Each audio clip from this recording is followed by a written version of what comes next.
سلام و عرض ادب و احترام دارم خدمت همه عزیزان و همه بزرگوارانی که در مجموعه لایف های TLT شو افتخار داریم که در خدمتشون باشیم و باعث مسرت و خوشحالی هستش که این افتخار نصیب ما شده تا در کنار شما عزیزان بتونیم لایف های رو برگزار کنیم که انتقال دانش صورت بگیره و این فضای انتقال دانش و فضای انتقال تجربه بتونه برای ما فضایی رو ایجاد کنه که با دنیای روز بیشتر آشنا بشیم و ببینیم که در حال حاضر که شرایط صنعت گردشگری بسیار بسیار پیچیده شده چه اتفاقاتی در پیرامون ما شکل خواهد گرفت. من اجازه میخوام که به زبان انگلیسی گفتگو رو ادامه بدم چون میبینم که دوستان انگلیسی زبان ما هم به لایو اضافه شدن.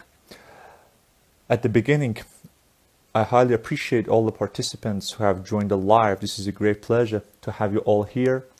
And we announce that we are trying our best in order to provide all the situations to make international communications with the persons who are active in tourism industry in different fields, because we believe that this is at the top of the priority to understand that what experts have been doing during such a hard time.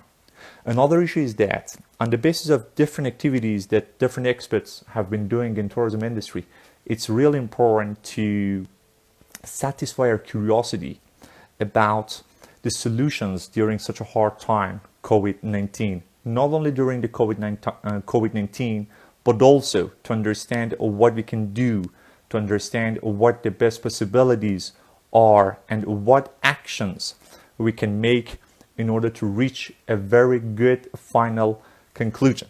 I should announce that Professor Dimitrios Buhalis announced me just 2 or 3 minutes before the live talk that he will join us with a very, very short delay as he is on another live talk, and we will wait around 7, 8 or at most 10 minutes to have him in our TLT show podcast and to enjoy his fruitful ideas and insightful comments on the basis of the questions that we share with each other, because we know that how expert he is, we know that how experienced he is, and we are willing all to have a very fruitful Q&A to understand all the facts behind the curtain of tourism industry nowadays. I'm just going to announce for a second time that Professor Dimitrios Buhalis will join us with a very short delay, because now he's on another webinar, and he just messaged me that he will join our tourism live talk with around 10 minutes delay, but we will have him with a very sufficient time for around 2 hours for all the questions which are asked from him, not only by me but also by your questions. I will say hello to Mr. Farzamnia. I will say hello to Atta, Mitra, Sajjad, Mahdiye, NJHP, Nasreen, Owais, Seo from South Korea. Hi Seo, hope all is fine with you. Zurba, JKTS, Armin, and the other friends. I just want to ask you if there are any questions in your mind before having Mr. Professor present in our live talk. Just share your questions now with me. I will try my best to keep in my mind, and after that, during the time that we will dedicate to all the audiences, I will share all these questions with Mr. Professor Buhalis when he joins the live talk. Another issue is that we are supposed to cover different issues related to e-tourism, because we believe that nowadays is the time for e-tourism, and this is very important to all of us as international ones who are active in tourism industry, to know that what are the key factors nowadays in tourism industry. So I do appreciate you to send your questions, to send your comments now with me.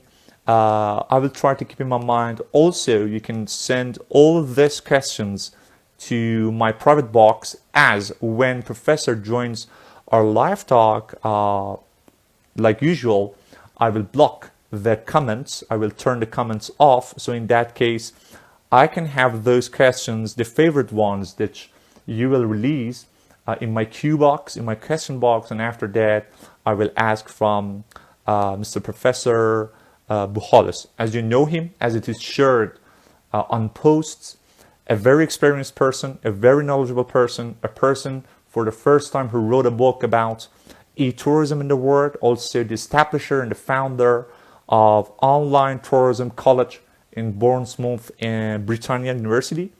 And this is very important to know that we are supposed to get into detail about each single issue that we are supposed to share with him. Again, I announced that as a reason of another webinar that Mr. Professor Buhalis had joined before the live talk. He just sent me a message that he will join our live talk with 10 minutes delay, and we will try our best in order to have him at around 10:10 or 10 to 15. So I see that JKTS 2020 shared his question with us. Q from Jim Seo: how will different EU countries respond when there is a spike in COVID-19 cases? Will there be a disruption, closing of border for international tourism? Thank you, Theo, for such a questions. Yeah, I see Mr. Buhalis.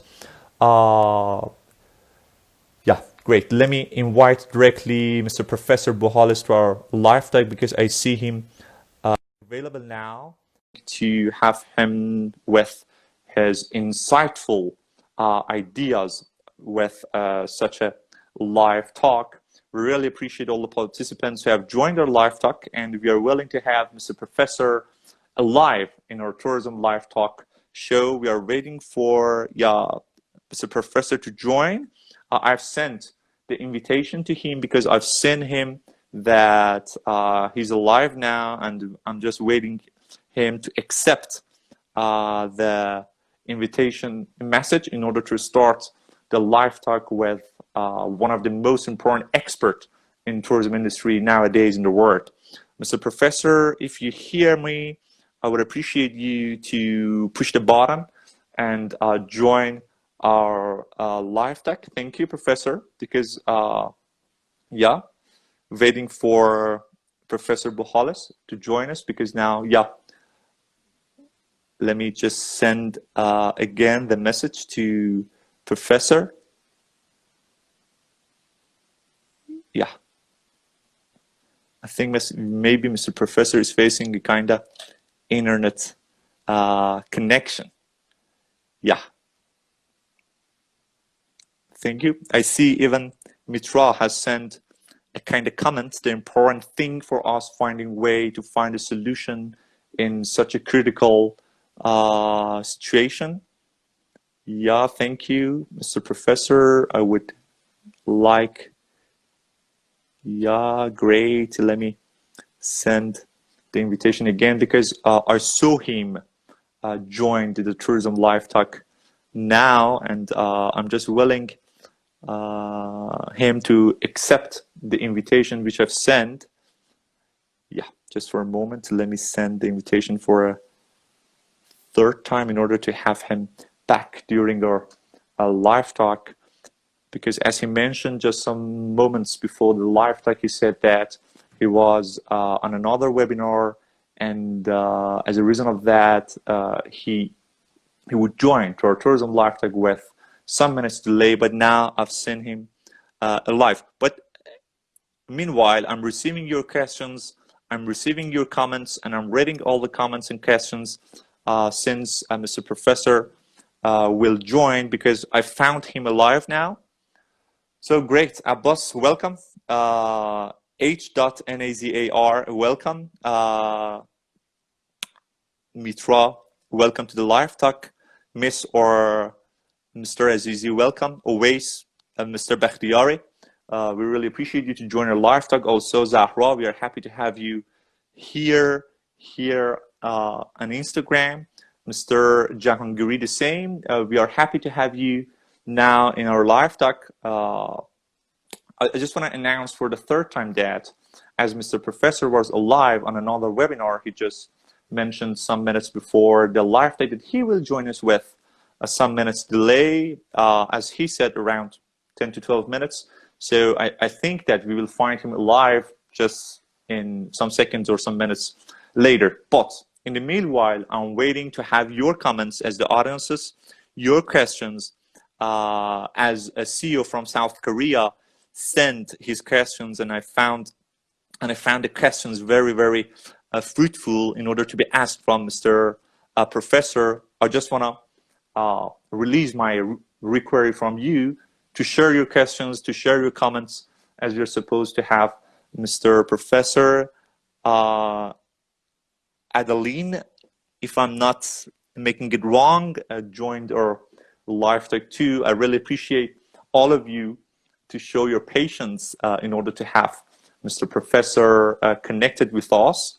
And for me, a great honor to have him in such a live talk. But because as we are missing around 11 minutes of the live talk, I try when we have Mr. Professor to reconnect, because I'm not supposed to miss even a single moment out of his speech, because I know that, as you know, Instagram will automatically put an end into our live talk after an hour, and this is a kind of obstacle during our live talk, but we will come up with it as we've done during the previous live talks.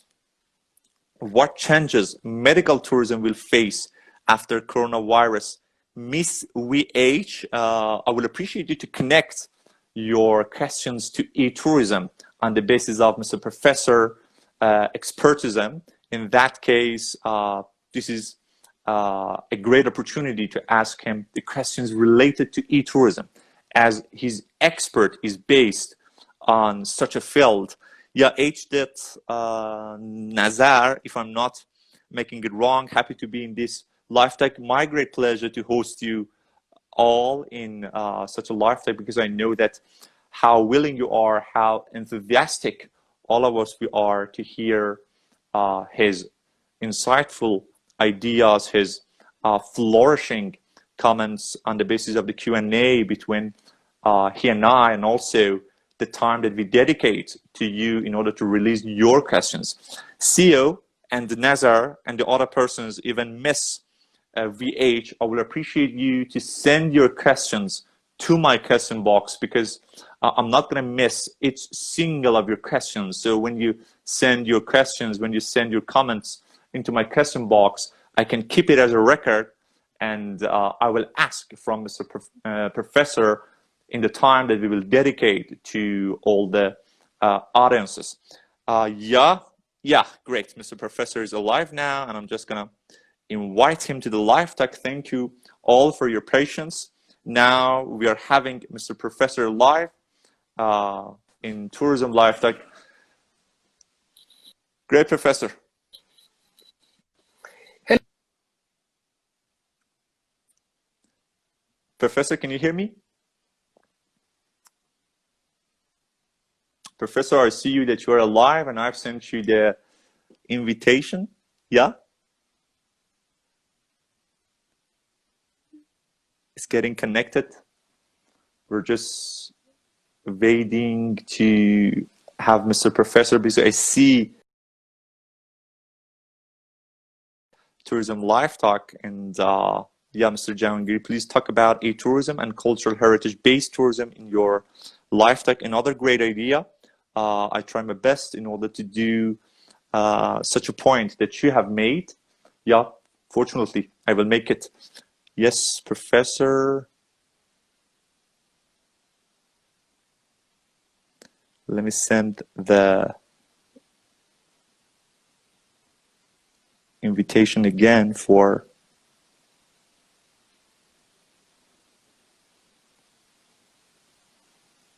Mr. Professor Buhalis. Great. I would appreciate you, Mr. Professor, if you hear me, to push the button and join the live talk. Hi, Professor, how are you? Are we live? Yeah.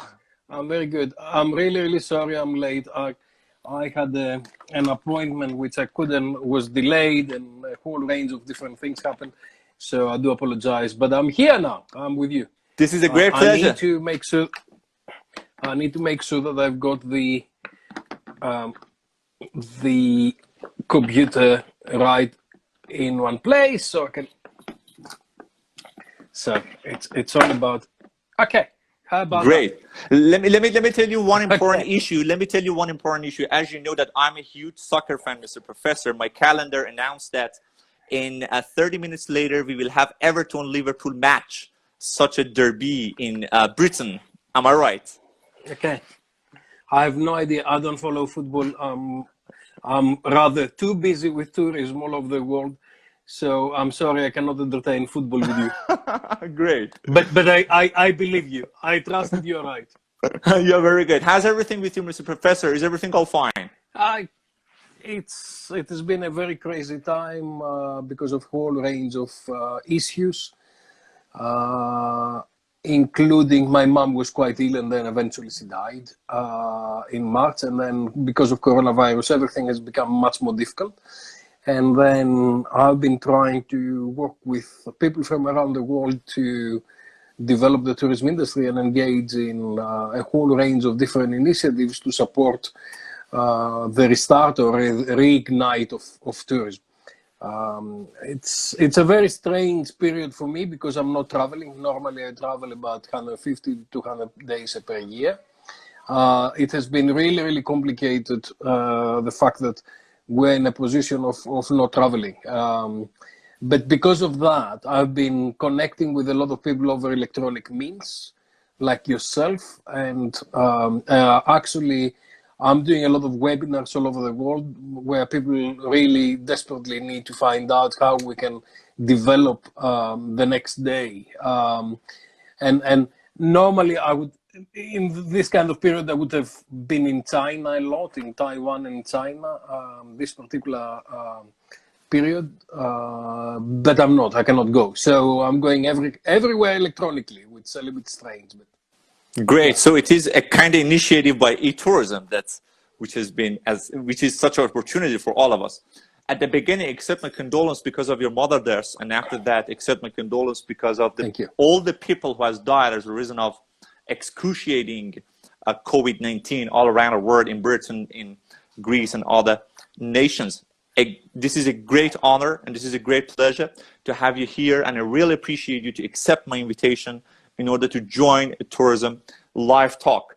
Mr. Professor, let me brief you about Tourism Live Talk. This is the 45th one as we've been organizing in order to keep the people who are active in tourism industry enthusiastic about what they've been doing as a result of COVID-19. You know that we've been facing a huge collapse, but the presence of experts such as you keep us energetic, keep us enthusiastic in order to keep going on what we've been doing in the previous years. Another issue, we have audiences from Ministry of Tourism, we have audiences from Chambers of Commerce, tour guides, tour operators, travel agents, aviation clubs, and also the hotel managers. Another issue is that you see the comments now. I will turn the comments off because I'm just going to have your visual much better like now. And after that, I will tell you that Instagram. Oops, sorry. Yeah. Great. Instagram will put an end into our live talk after an hour, but with a prior notice to me. So when I receive such a prior notice, I will announce you, we ourselves put an end to the live talk, and after that we will start the second session of the live talk. And just keep in mind that we have passed the live talk around 20 minutes. Let me go to the questions if you're okay with. Okay. Great. The topic is, how could e-tourism help the industry to survive? The first question is that, is e-tourism an asset for fast recovery? If yes, how? I think there are a couple of issues here. One is tourism a recovery strategy for the impacts of COVID, tourism itself?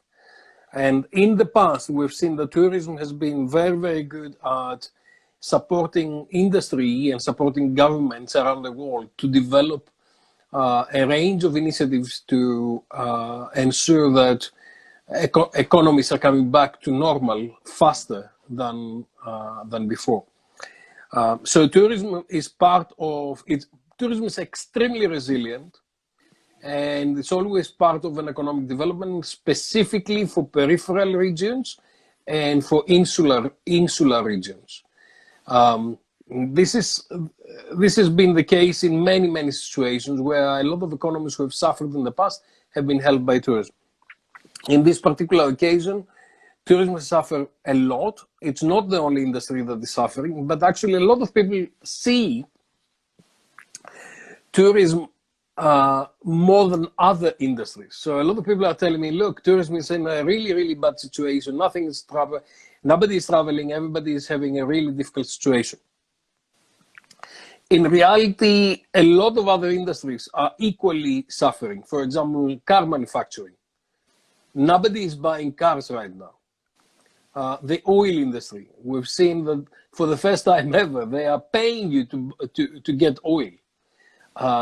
So tourism is suffering because of that, and we have got a major issue. Now, what is e-tourism doing? What technology can help you doing is, and especially I'm talking about smart these days. Smart meaning that I can get all the information from wherever the information is coming from, and I can engage in real time with real-time information to ensure that I can support my decision-making in a much better way. So what e-tourism is going to do is going to enable the tourism industry to connect with travelers much faster, because it enables that distribution of information and engaging in discussion that is happening in a much faster way. And also it enables us to provide accurate, real-time, contextualized information to everybody who is involved.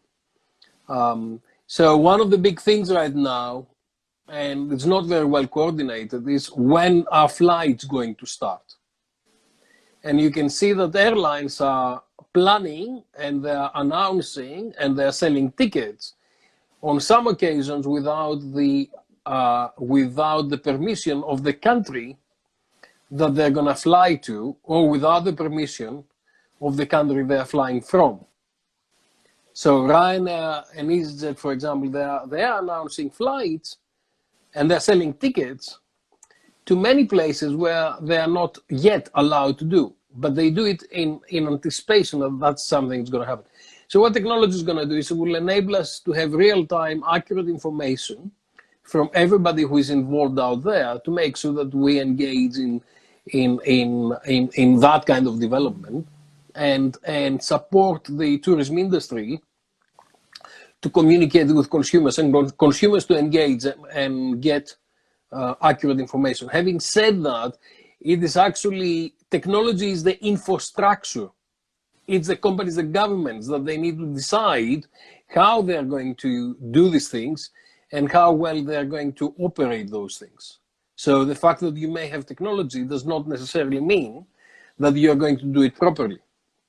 So it's a complicated question. It sounds easy, but actually it is not, because the first thing is recovery and resilience of tourism. The second thing is how technology can help, and the third thing is how do you use technology. The fact that you may have a very nice car does not mean that you're going to drive safe.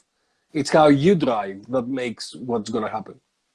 So as you said, you mean that the most important idea of e-tourism is making communication easier by faster communication between the operators or agents or the activists, by travelers, or also by releasing huge amount of information on web-based ideas or technology-based ideas. But you say that it's not going to be an easy question to answer and to make it possible, because most of the people think that e-tourism will provide an easier situation for tourism to recover. But you say that it depends on different issues.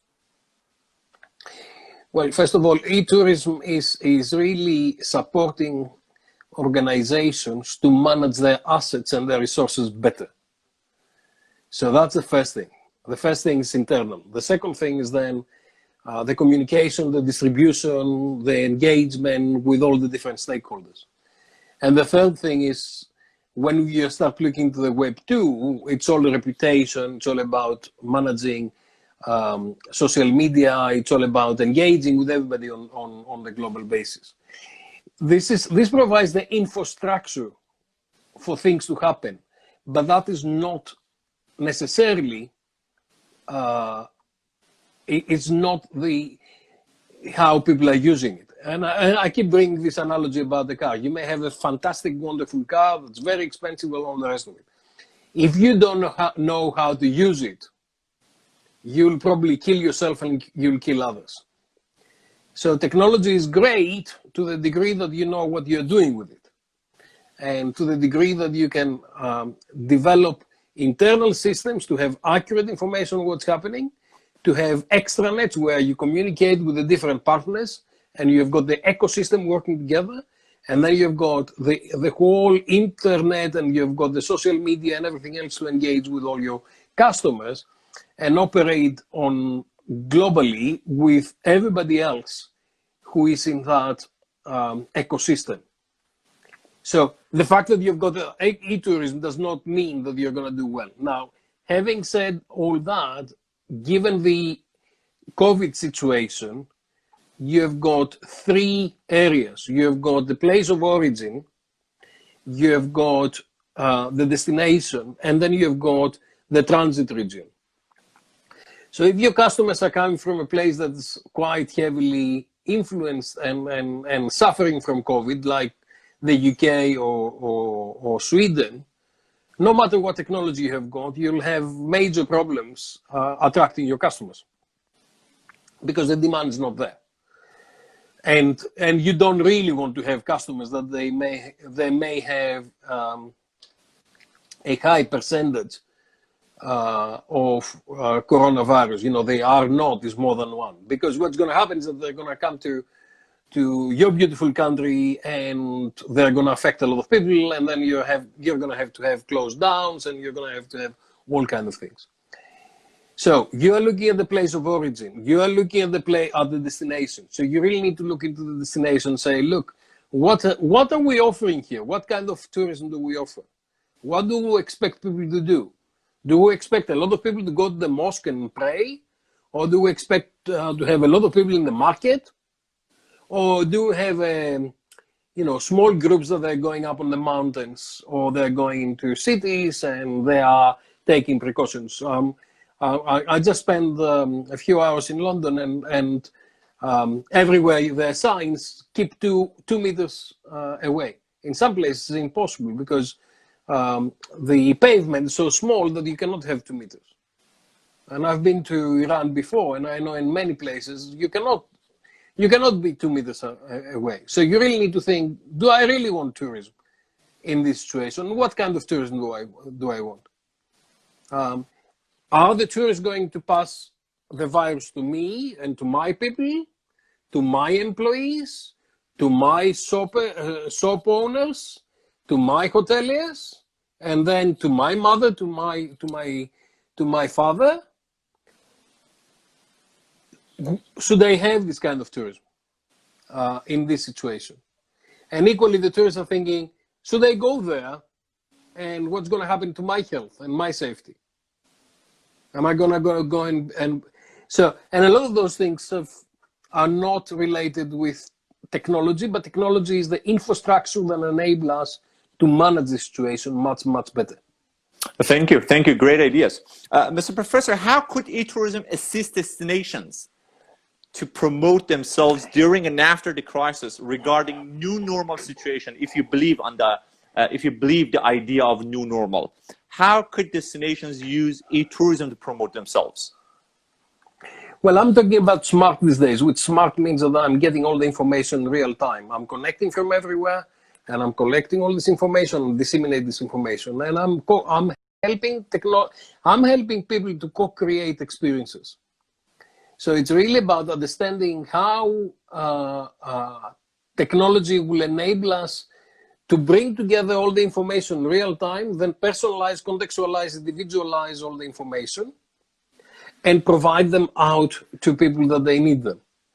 I've written a paper very recently about smart tourism and ambient intelligence, and it's all about getting all this information, wherever the information is, Can I get information from all the airports around the world? Can I get the information from the GDSs, the global distribution systems?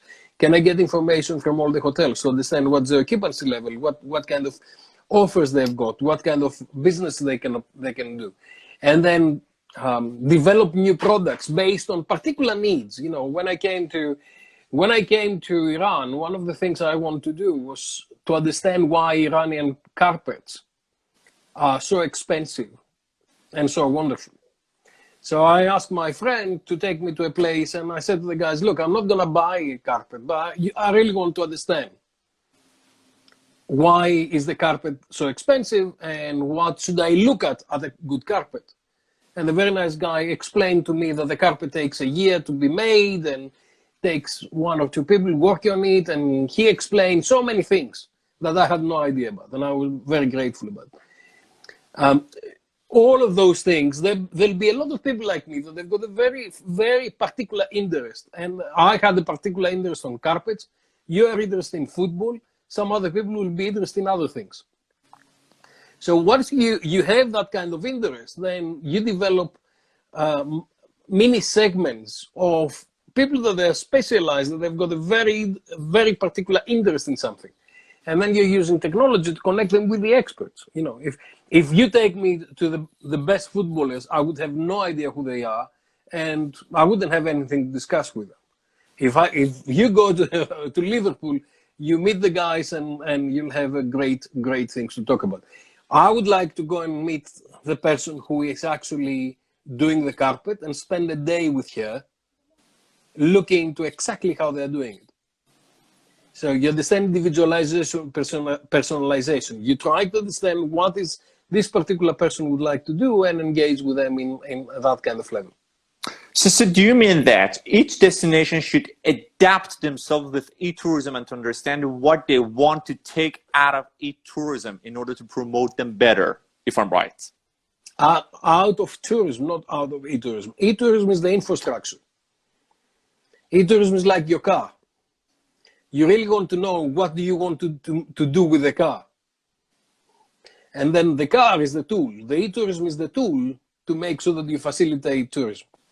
Okay, so each destination needs to bring together all their resources and engage in real conversation with their customers to understand what their customers would like to do in their destination. How can you maximize the value, and how can you maximize the co-creation with the value?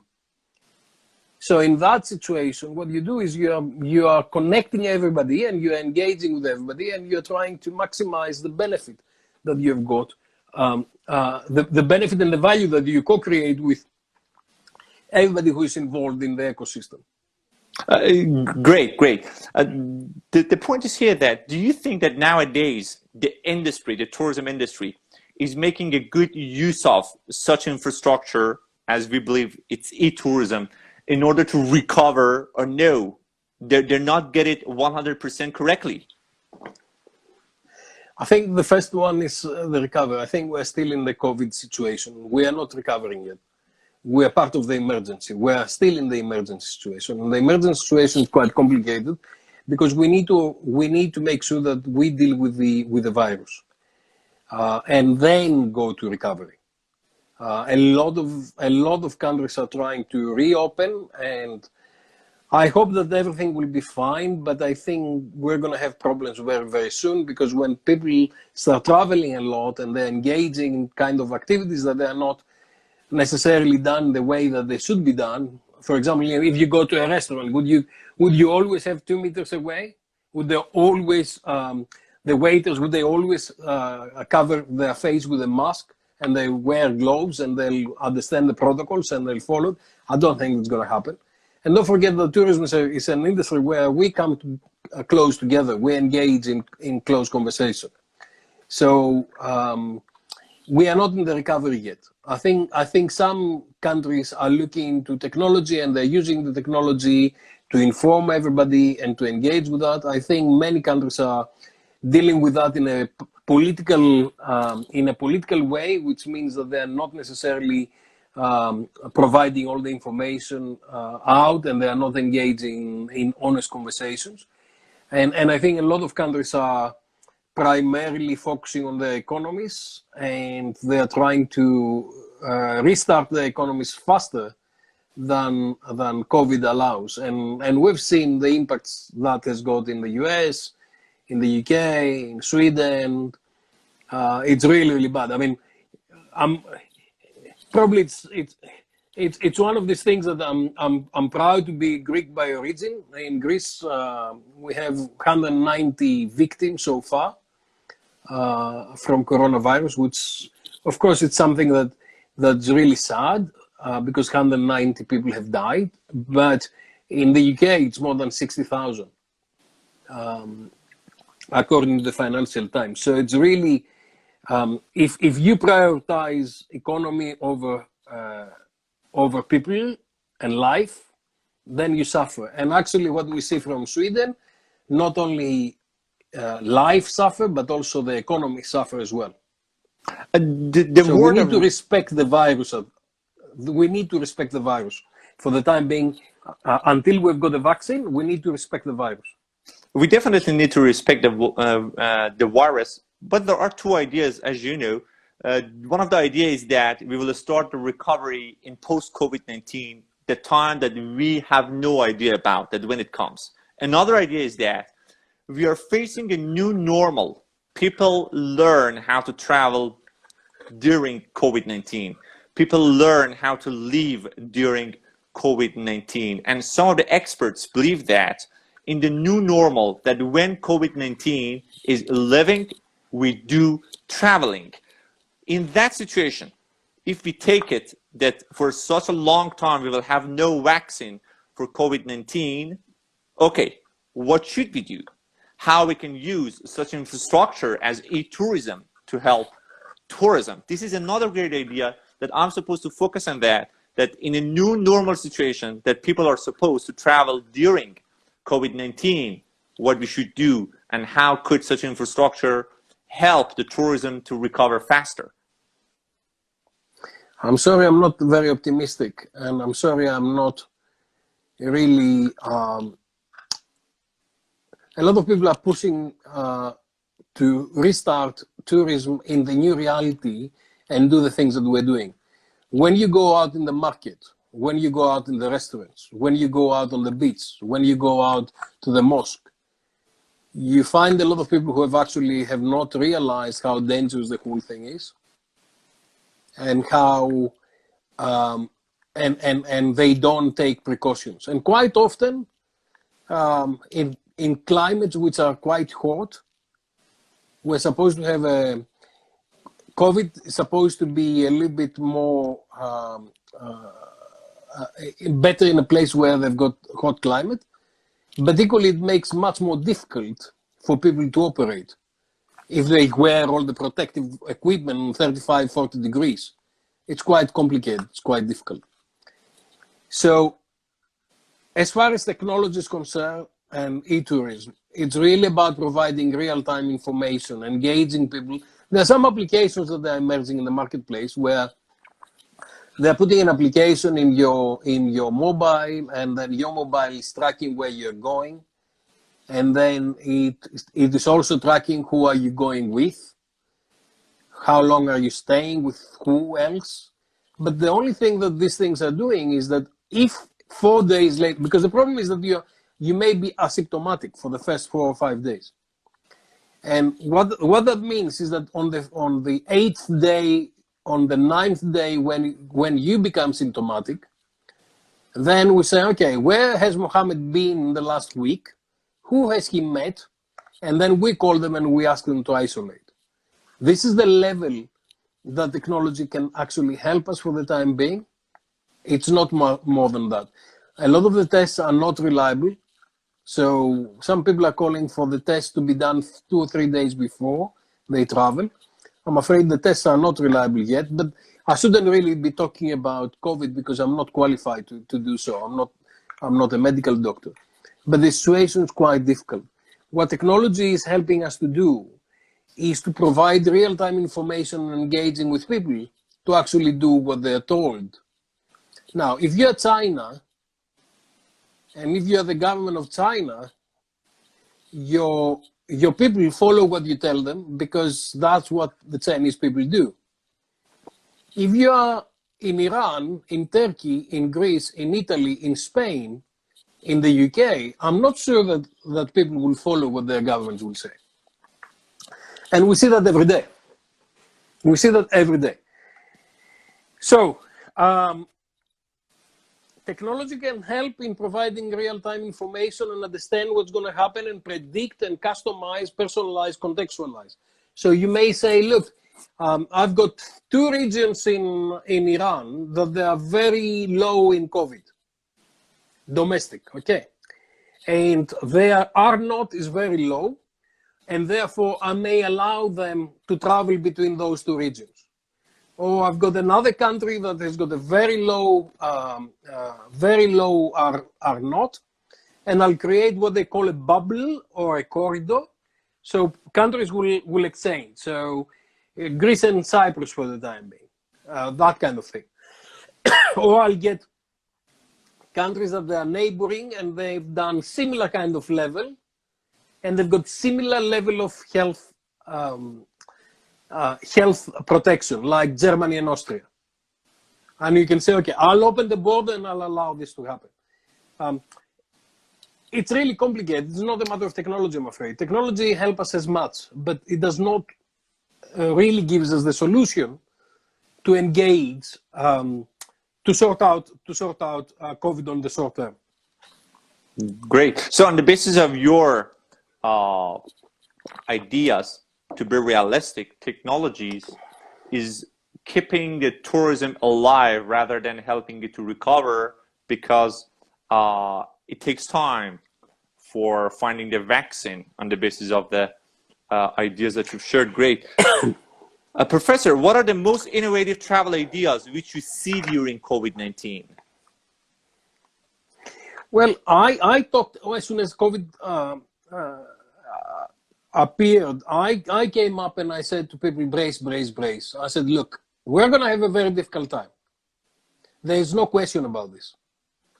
And I gave them the example of the plane that went into Hudson River in New York years ago. And I said, look, Captain Sully had the opportunity to actually get this plane down. He tried to get it on the ground, but he couldn't. So he decided to go on the river. I don't know if you've seen the film. It's very interesting to see the film. He had 210 seconds to save 155 lives. And he decided that he's going to take his plane on the river. When you have no thrust in your engines, when the industry is not operating, you really need to come into terms with reality rather than dreaming. And you need to meet reality on the face and say, okay, look, what I'm going to do is I'm going to minimize my risks and I'm going to minimize my impact. Nobody would like a plane to go down, right? Nobody would like a plane to crash. But let's face it, sometimes planes crash. Nobody has seen in the last 100 years anything like that. We've seen crises in tourism, but we've never seen anything like that. And we've never seen a crisis where we cannot predict when we're going to get out of it. So the first thing I said to people is that, look, brace, brace, brace, prepare. Prepare for a difficult situation. And then they were coming to me and say, look, you're a strategy professor, you're a technology professor, can you give me a magic thing? I said, the magic thing is to be clever. And to be clever means that you need to prepare for the reality. Don't dream and think, oh, how a professor is going to make my dream come true. It's not going to happen. What's going to happen is that the plane is going to crash. So prepare for that crash. Look after your people, look after the liquidity of your business, look after your customers, okay? So this is the most clever thing. And then the second thing I said is solidarity. Solidarity means that during the crisis, we need to look after our people. We need to look after the local population and all the residents in the tourism industry because so far we kind of think that the community is there for tourism, not that the tourism is there for community. This is really important because a lot of people were telling me, friends of mine, they were calling me and said, look, I cannot fail. I cannot lose money. I'm sorry, but you're going to fail and you're going to lose money. The plane is going to crash. The question is, how are you going to suffer less from this crash? So it took a little bit of time. Then I think the most innovative things that I've seen is the level of solidarity and the level of self-denial of a lot of medical people I've seen around the world that have been working really, really hard to save lives all over the place. And then I'm very proud of the tourism industry, because the next thing I said was, what can we do? If I was a medical doctor, I'll go immediately in the hospital and work there 16 hours to save lives. I'm not. I've got access to tourism and hospitality resources. So some of the hotels, they said to the doctors and the nurses and to all the medical staff, come and stay in my hotel, don't go back home, because you need a short period to rest. So if you're in the if my hotel is next to your hospital, come and stay and rest in my hotel. Don't go home. Don't meet your mother, your father, and you pass something to them and you kill them. But we will offer for free or for a very small fee to come and stay with us. The other thing that they did, a lot of restaurants, a lot of hotels, they provided meals. A lot of rent-a-car companies provided cars to take people around, because we were expecting the doctors, in London, to go for an hour in the public transport to arrive in their hospital. But by doing that, we are putting them in risk. So if you ask me what is the most innovative and what is the thing that I'm really proud of the tourism industry, is the level of solidarity and the level of dedication that the tourism industry showed to society. Because a lot of people start realizing that, hold on a second, this is much more than money. This is much more than competitiveness. The other thing I started doing was I started asking everybody to share their health protocols. How you can actually protect people, and how can you clean, what do you need to do in order to protect people and to make sure that the economy and the tourism industry is recovering. And gradually, one company after the other, they start announcing and sharing their protocols. And they were enabling people to learn from each other on how we can do that. So it's a matter of how can we engage with everybody else. The third thing was, we had a lot of cancellations. In fact, if people had the reservations departments, they renamed them to cancellation departments, because they are not taking reservations, they're taking cancellations. And there's a big issue with that, is if you cancel, do you refund deposits? Do you refund non-refundable holidays, non-refundable hotel rooms, non-refundable airline tickets? And I said to many companies that you really need to refund people, because this is what you would like them to do to you. And then they said to me, look, we cannot, because our profit margin, because of our liquidity, we are going to go bust if we do. Then some people came up and they said, we will give them a voucher so they can come back in the next 18 months. We'll give them a credit and they'll come back. Some travelers said, yes, look, okay, I'm going to take this. Some other travelers said, look, I've lost my job.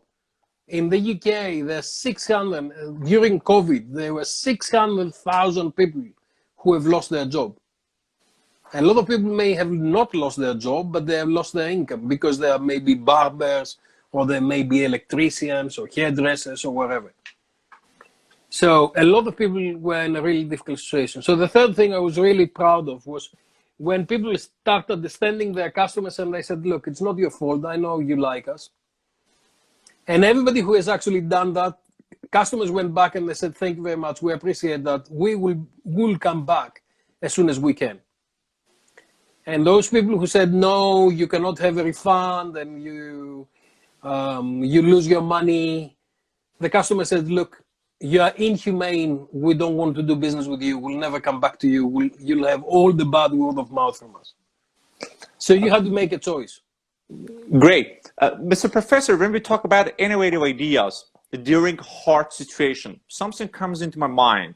When I think about economic crisis in 2007 and 2008, in the world, we see that off the cuff, Google flourishes and Google comes.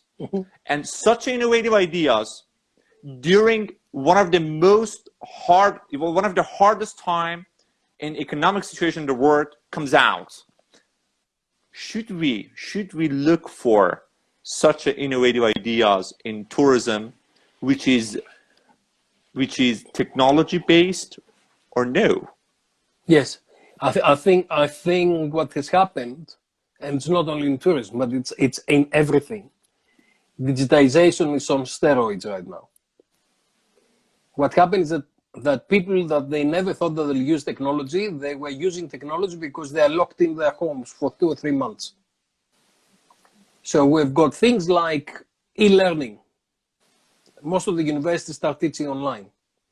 We've got e-medicine. Most of the people were not allowed to go to the doctor, but the doctors said, "Look, we can do teleconference, conferences." All the conferences I had to be in I was about to give about 20 keynotes in the last few months. All the conference became electronic. They were postponed or became electronic. Everybody learned how to use Instagram, Zoom, wherever, lives. Look how many lives there. Banking, e-banking became the norm. So a lot of digitization is happening really, really fast. And some countries actually came up and they start doing a little bit of come and visit me from home. So Greece from home was one initiative that basically it had an interface that will enable you to watch some videos. But the idea was that if I cannot come to Iran, can I watch some of the some videos, or can I interact with some people? Some of the local guides came out and they said, "Look, you cannot come here, but I can guide you in Isfahan, and I'll show you around and look at this and look at the other." So a lot of digitization is coming as a result of COVID, and I think a lot of processes will need to change in the tax office, in the post office, in everything that we're doing. Great. I'm just going to ask this key question, Mr. Professor. Five top mistakes which travel companies, mostly we can say OTAs, must avoid doing during such a hard situation. You mean OTAs, you mean Expedia and Booking, or do you mean all the tourism companies? All tourist companies. Okay, I think I referred to some of them already. I think the biggest mistake that everybody has done, and it's perfectly understandable why, was we really underestimated the threat. I was talking to people since the beginning of February, and the first video I did was beginning of February, and I said, "Look, this is going to be super disruptive, and we're going to have a major problem." A lot of people were kind of laughing at me, and they said, "No way." Then on the 3rd of March, I start shouting, "Brace, brace, brace," especially from the Mediterranean countries. You know, I was in Greece at the time, and in many Mediterranean countries, I start shouting, "Brace, brace, brace. We're going to crash." And people were saying, "No, you're pessimistic, you know, where is your optimism," and things like that. Then 26th of March, I said, "We're not going to have a summer as we know," and I predict that summer is going to start 1st of July. In fact, they are predicting that's going to happen 1st of July. I don't think it's going to happen. And the 1st of April, I came out and I said, "Look, we're not going to have a summer as we know it. It's going to be a very, very difficult situation this year in general." So the first mistake that people did is they underestimated. The second mistake that they did was not understanding the customers. And I've just talked about refunds, but they were not really engaging with the customers. Because in the beginning, it was China. Remember, it was very far away. The Chinese are different. They're not coming to our place. And they thought it's only about the Chinese and the Chinese, like SARS, really. SARS never really got into Europe and never really got into the other places in a big scale. So we thought, okay, it's their problem, it's not ours. Then when it started coming over, then we thought, oh, it's the Italians. Then it was the Spanish. Then it was then was different countries. And a lot of people didn't really realize what it means for them. Because a lot of these Italian travelers will come to Iran. A lot of the Spanish guys, they're going to come to Iran. And so people were not understanding what's going to happen in their markets. Then people really didn't, they went legal and they said, I'm not going to refund you because it's my right not to refund you. And they start going difficult. And then the other mistake that they did is they didn't prepare for the next day. Even now, a lot of people do not understand the protocols. They don't understand how important it is.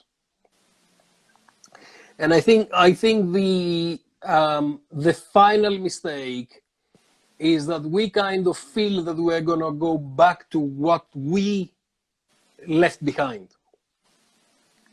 This is not going to happen. We're going to go to a very different situation where people will be much more safety cautious, and they're gonna face consequences because their countries will be telling them, please don't travel, or their insurance companies will not pay for them, or a whole range of different things. And also the customers will actually rethink what they're doing. You know, if you are in your home for about 5 or 6 months, did you buy any clothes during that period? I don't know anybody who bought any clothes. And nobody actually missed that. Did you buy new shoes? Did you buy a new car? Nobody did. So what's going to happen is that people start thinking, okay, what gives me pleasure? Why do I buy materials every time? And at the same time, people start thinking what really matters to them, to their life. Is that their loved ones, their families, the people that they live with, or is it something else? What's their passion? And I think that will have lasting consequence, because people will not buy fake happiness. They look for authentic happiness. They look on real connections, and they look into different ways of doing that. And I think that is the biggest thing that we left behind. And the other thing, the other thing that COVID has actually brought was a level of networking that we've never seen before. If anybody sees my YouTube channel, you'll realize that for the last 4 months, I'm doing endless amount of seminars and webinars, all free of charge, all available to everybody, to help people come back to the new realities. And a lot of people, you know, a lot of networking, a lot of different places, a lot of colleges are doing similar kind of things to make a better society, because quite often we forget what society is about, what tourism is about. We think that tourism is about, okay, bring the rich guys to the poor countries, trying to get as much money out of them and send them away. I think it's an opportunity to actually have some real meaningful conversations and engage people before they come, during they come, and after they come. And this is where technology become very, very important, to engage in real authentic conversation. So before I come, I really want to see the carpets and understand why the carpets are produced, how the carpets are produced. Then when I'm in Iran, I really want to go out and stay a day or two with the people who are actually doing the carpet, and understand how painful it is, even learn a little bit how to do it myself. And then I can give 10,000 euros to buy it, because it's part of what I've learned, and it's part of what I engage. Otherwise, it's just a hard sell from a salesman in the market. Great, thank you. So we're going to that kind of new authentic experience, if you like. I really enjoyed the 4 points that you've mentioned: underestimating, keeping engaged the customers, and the other ideas. The Instagram sent me the prior notice.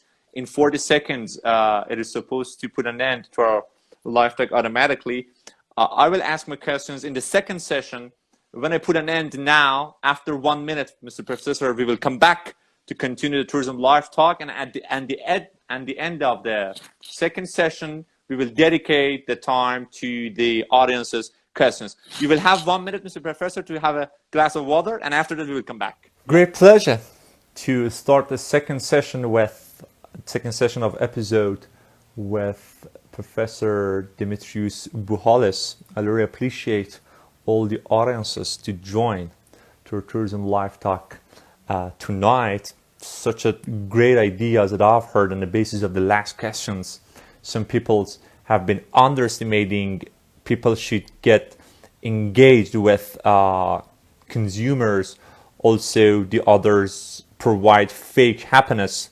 So let me just send the invitation to Mr. Professor in order to have him back to our live talk. Yeah, I think the invitation.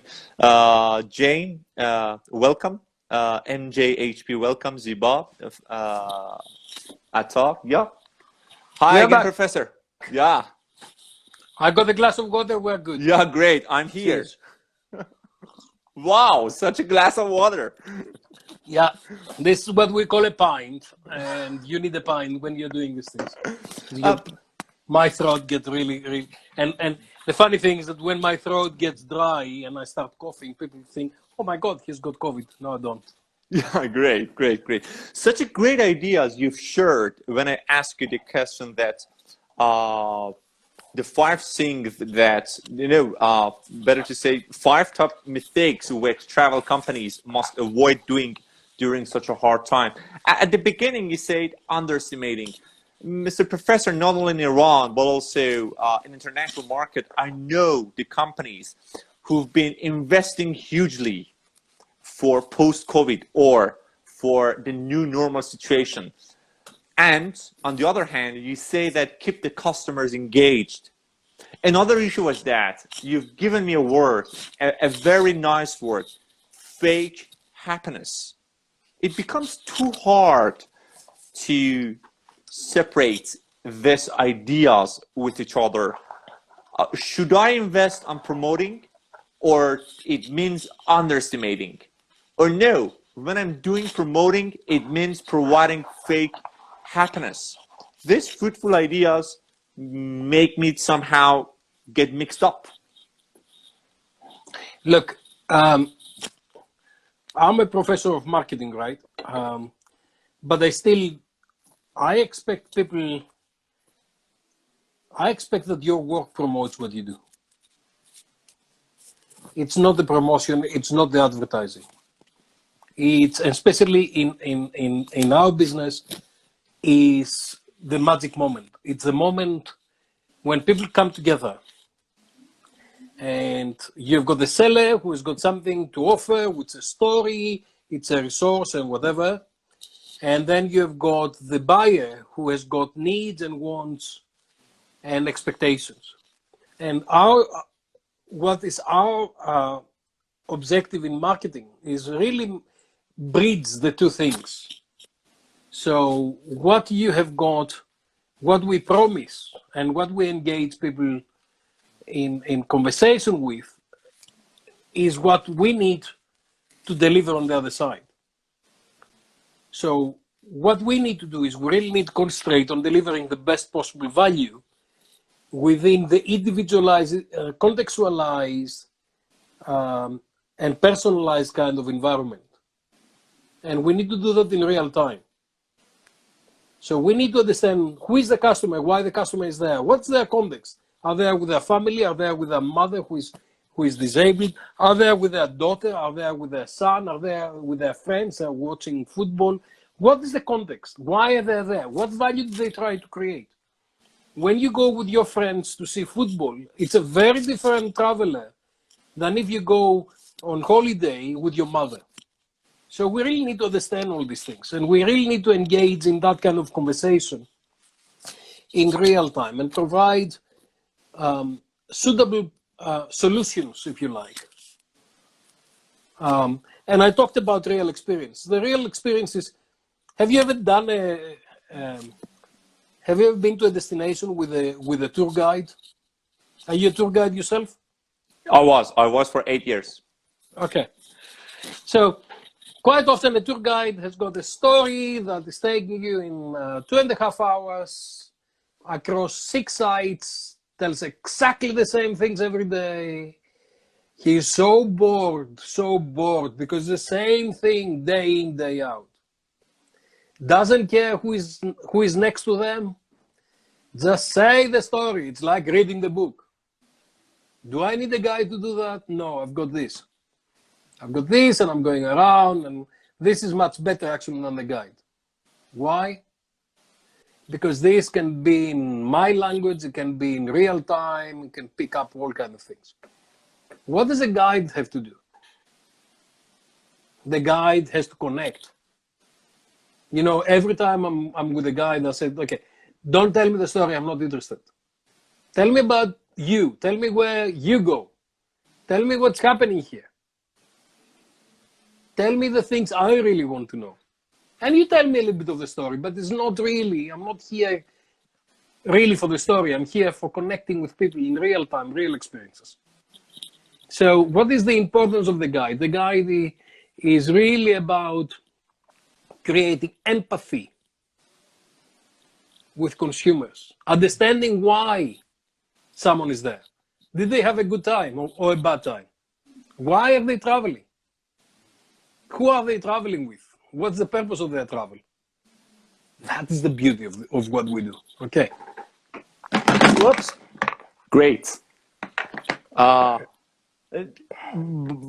by the final conclusion, you mean providing discovery, a new atmosphere for tourists by yes, it's in-depth engagement with consumers and providing real value.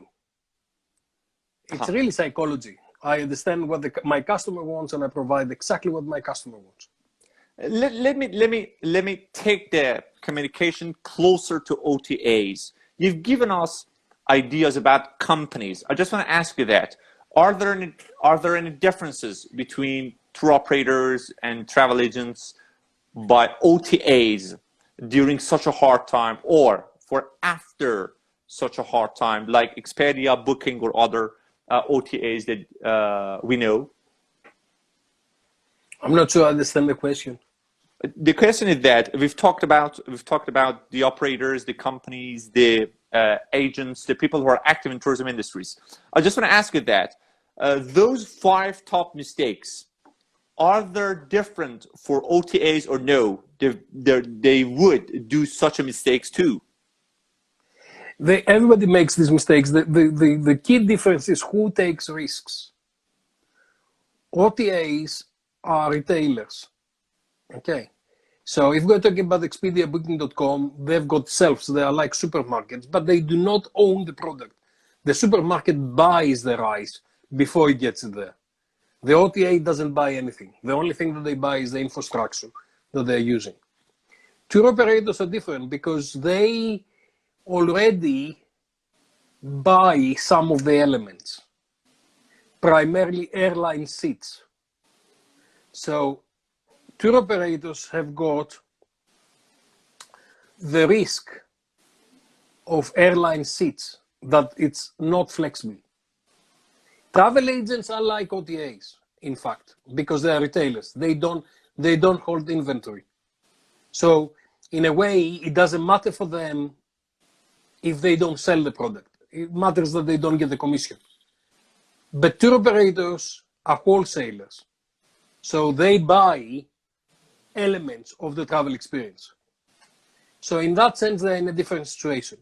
All of them underestimated, because we've never seen anything like that before.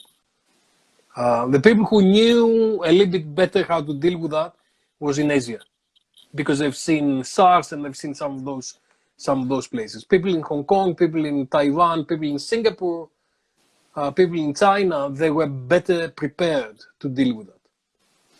We were not in the West, because we've never seen anything like that. Great. Mr. Professor, you've given a word, fake happiness. Nowadays, we see a lot of... You like that? Yeah, I love it.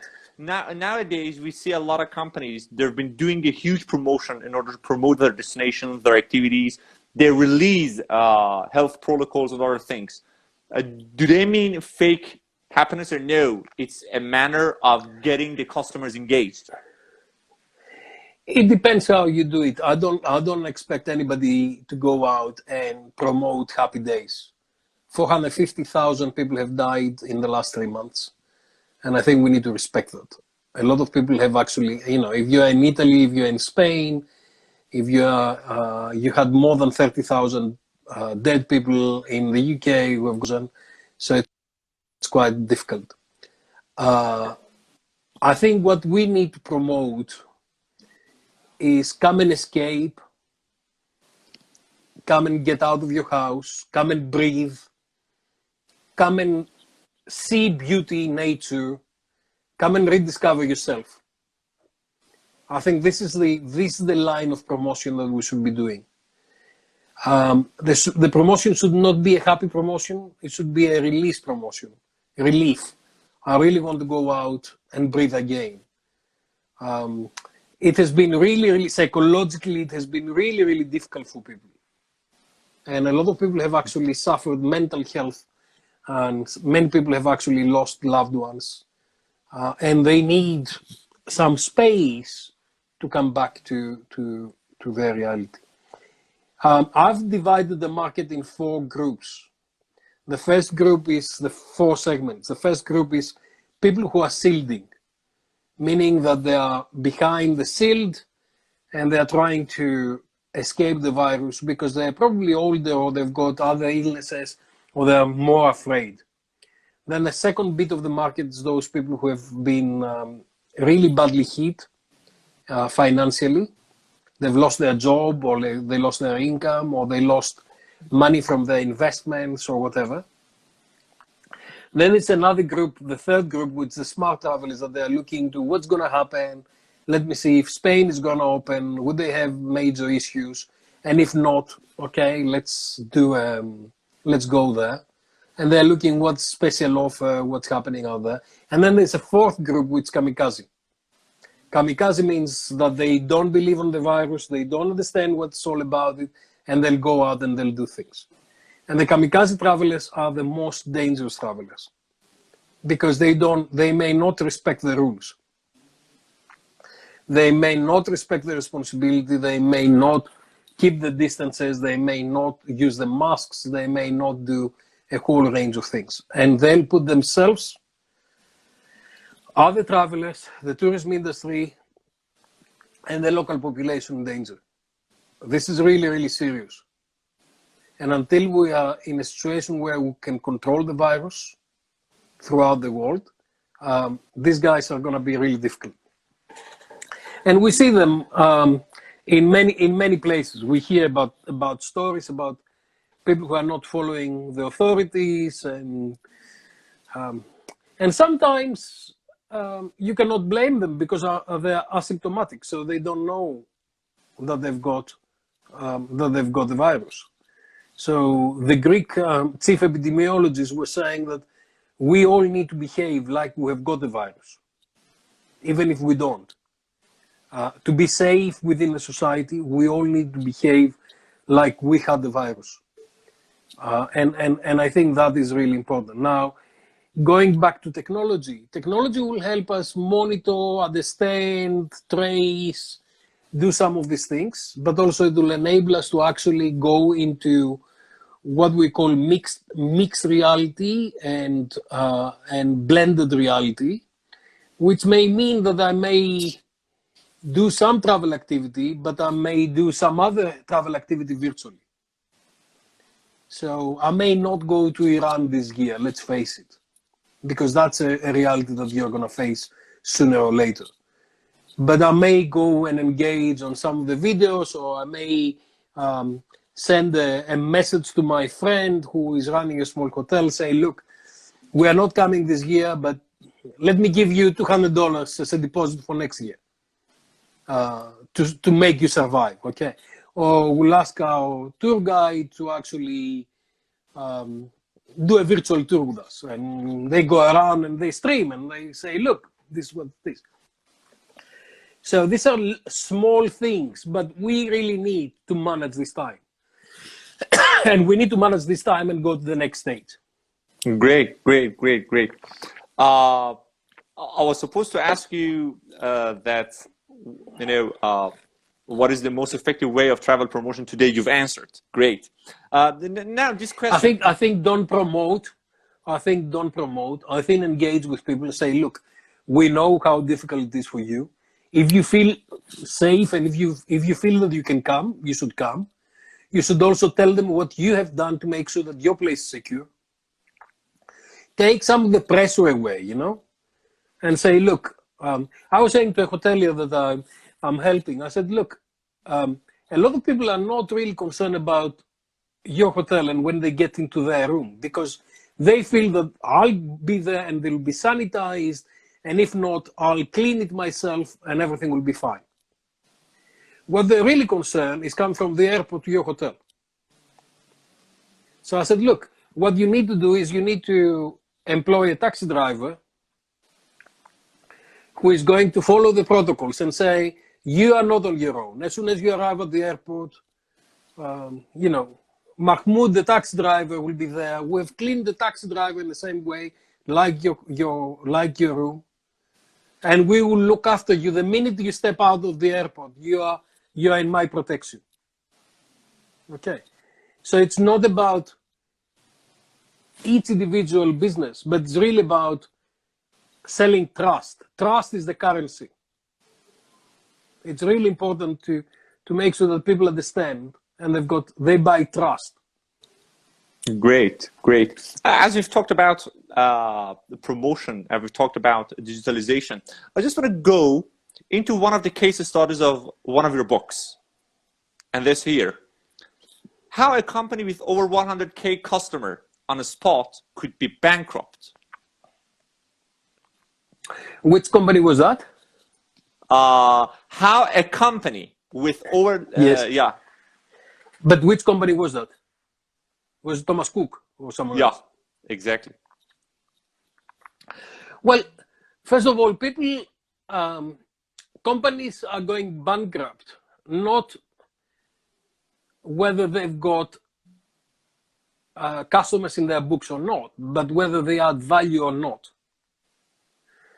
And what is the value that they actually offer? Now, Thomas Cook is a very special case because it has been for many, many years it was losing money and has not managed to regenerate itself in the new realities. Thomas Cook was probably 10 or 15 years ago, had a similar kind of situation, and again the banks came in and saved Thomas Cook because they would lose a lot of money. I think tour operating, as we know in the past, it is changing dramatically. Although having said that, now COVID is going to bring us back to that level of tour operating, because increasingly people want to travel individually. They were using internet to put together their holidays. They want to do their own individualized thing, like I was saying before. But now, because of COVID, a lot of people will go back to tour operators because they would like someone to take full responsibility for their travel experience. So they may not trust themselves to put together something, specifically because they'll be really afraid if something goes wrong. They'll feel that the tour operator will look after me. Well, if I'm doing it on my own and I get ill in Isfahan, what am I going to do? Am I going to speak Farsi? Am I going to find the right doctors? And all the rest of it. While if I've got, a TUI representative or someone else, they'll come along and save me. Great. So it's really complicated, but the key answer is that companies, doesn't matter how old they are, how many customers they've got. The only thing that matters is that if they create value. Do they create value in real time? Excellent. If they don't, they don't. They fail. Yeah. This is my last question. I'm just going to ask the audiences. They can send their questions into my question box in Instagram, and after my last question, I will release those ones to the screen in order to have Mr. Professor responses. The last question: how do you advise to promote Iran as an exotic destination to have faster recovery after COVID, or also to promote during COVID? I think Iran is very exotic. It's probably a little bit too exotic for its own benefit. I think there is an element of because let's face it, Iran is quite often on the news all over the world for the wrong reasons. I think the first thing is you really need to look into the safety and security, the politics and the diplomacy, to make sure that when people hear about Iran, they hear about Iran for the right reasons. The second thing is really to look into the Iranian way of life and make that and culture and everything that goes with it. You know, the food, the everything that goes with the Iranian way of life, and make sure that Iran also opens up for tourism. A lot of the practices that you have in Iran are not necessarily appropriate for tourism. Or if you decide that this is the way that you're going to do it, make sure that you attract people from those countries that they will kind of be compatible with those kind of way of life. Let me say Malaysia, for example.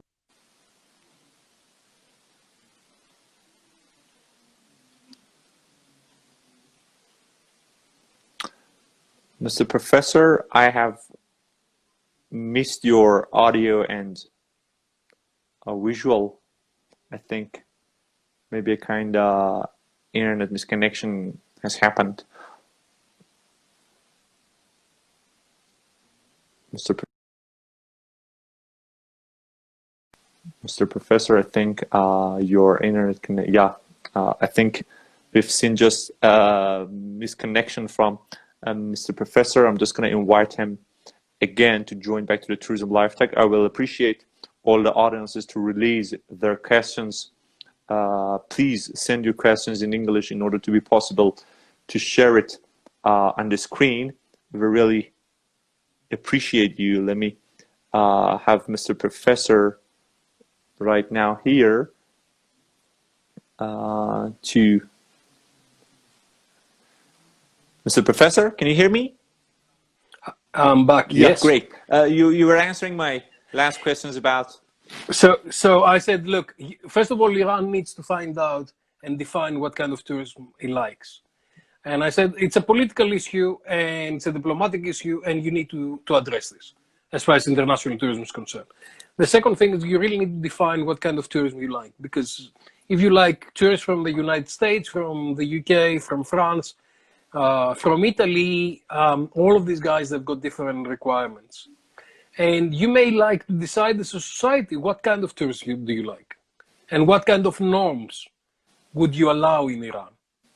And I said, I don't know if you heard that. I said, it may be a good market for you, maybe Malaysia, that may have similar kind of attitudes and, you know, a Muslim country and operate in similar kind of situations. It's a matter of choice. It's your choice.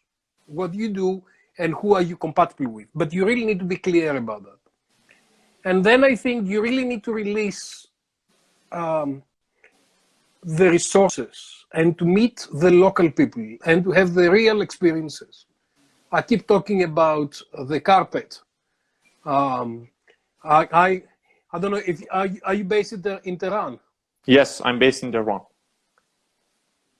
So I remember going on this hill that has got the seven restaurants with the 7 different cuisines from each region of Iran, and going to the third and the fourth one. Shiraz, I think you mean. No, it's in Tehran. It's a hill nearby the center. It's very famous. I don't remember the name, but it has got 6 or 7 different restaurants. Each restaurant is themed by one of the regions of Iran.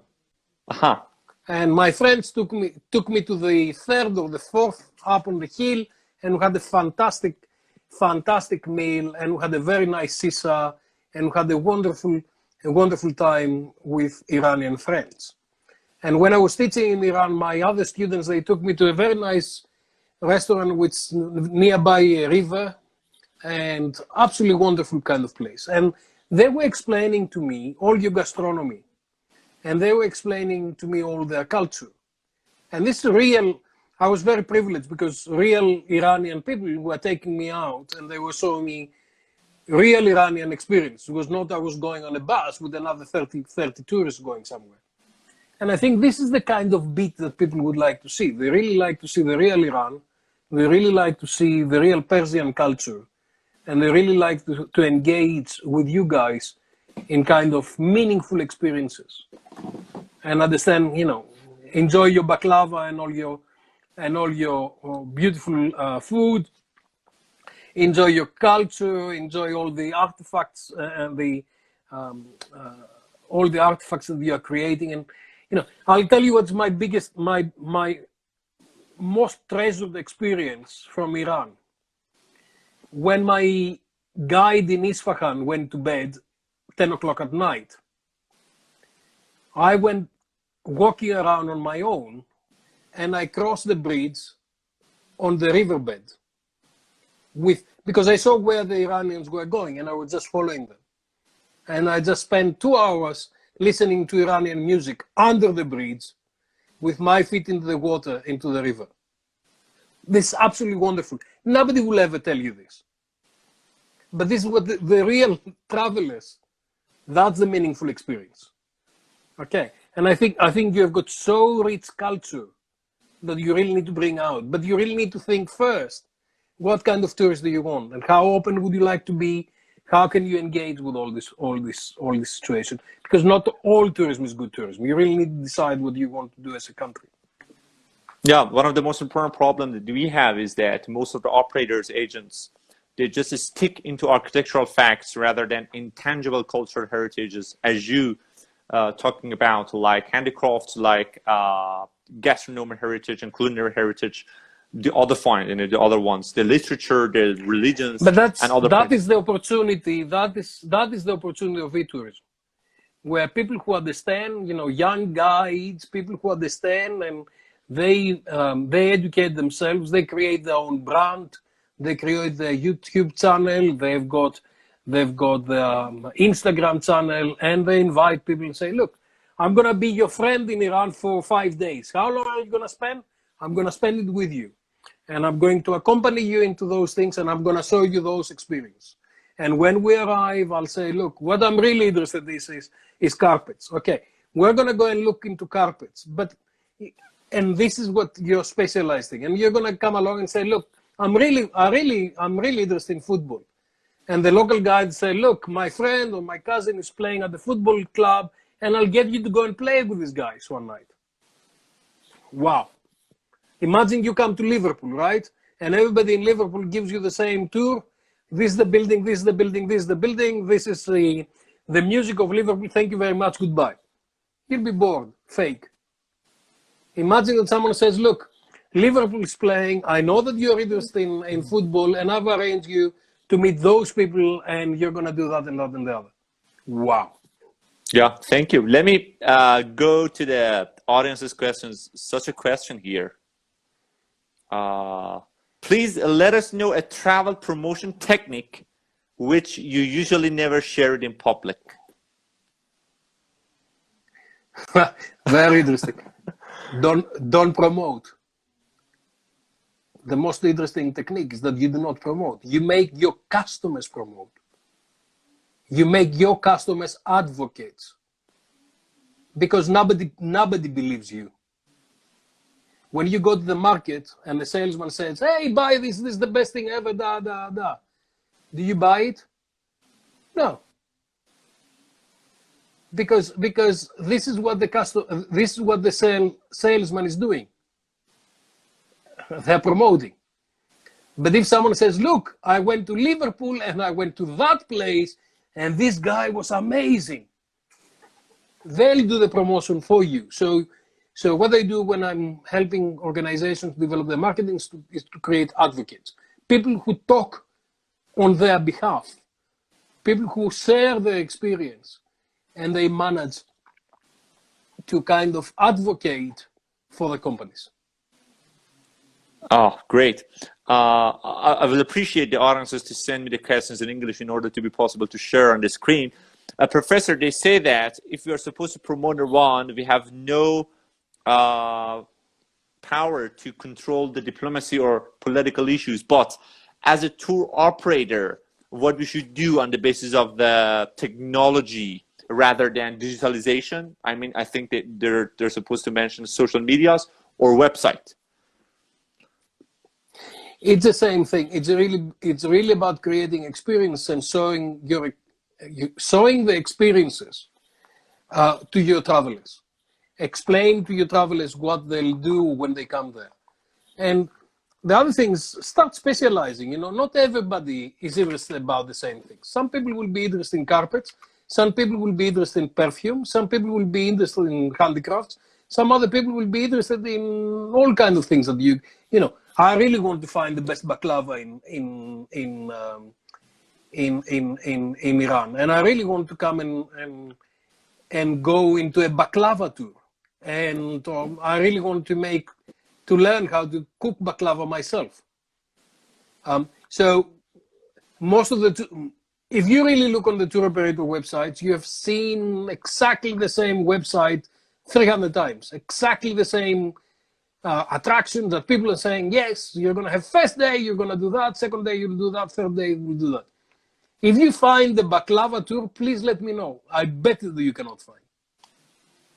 If you find the behind the scenes carpet tour, let me know. I bet you cannot find.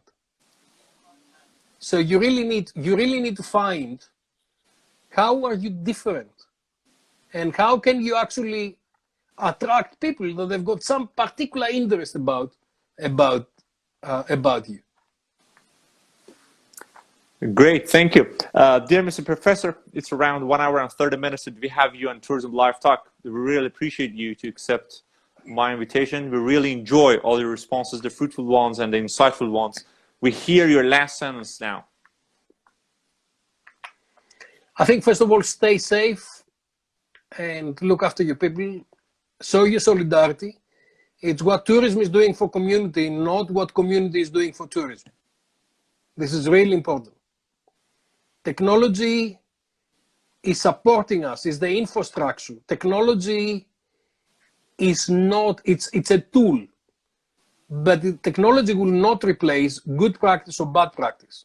It will make sure that it's evident, everybody can see, but technology is the tool. It's like your car. If you know how to drive a car, you'll have a wonderful experience. If you don't know how to drive a car, the only thing you can do is play the radio.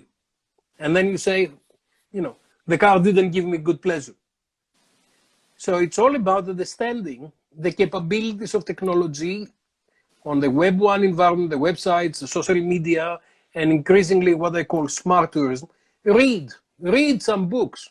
Go into buhalis.com, you'll find a lot of my publications, so you can read a lot of those things and understand how we can develop individualized, personalized, contextualized, rich experiences in real time, understanding in real time what's happening. COVID is going to go away. It's going to take a few months, and it's going to be difficult. You know, anybody who thinks that, you know, COVID is going to go away tomorrow, it's not going to happen. We're all going to crash, and what we're trying to do is we're going to try to reduce the impacts of the crash, make sure that we survive the crash, and then we will rebuild the aircraft, and then we will fly again.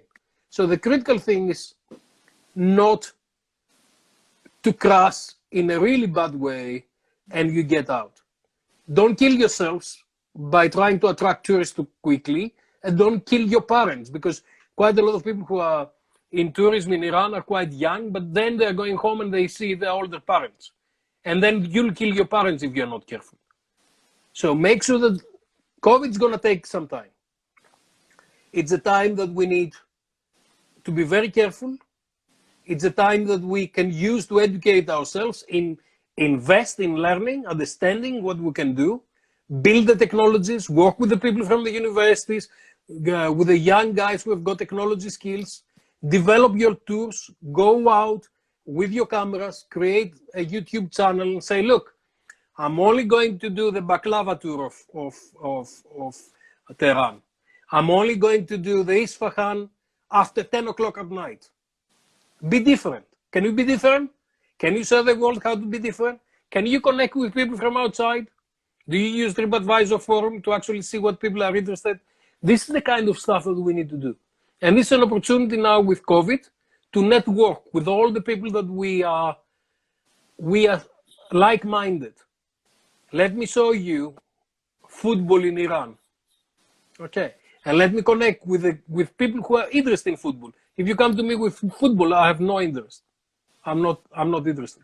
So you really need to find how can you individualize, contextualize, personalize personal experience and co-create value with your customers and everybody in the all the stakeholders in the ecosystem.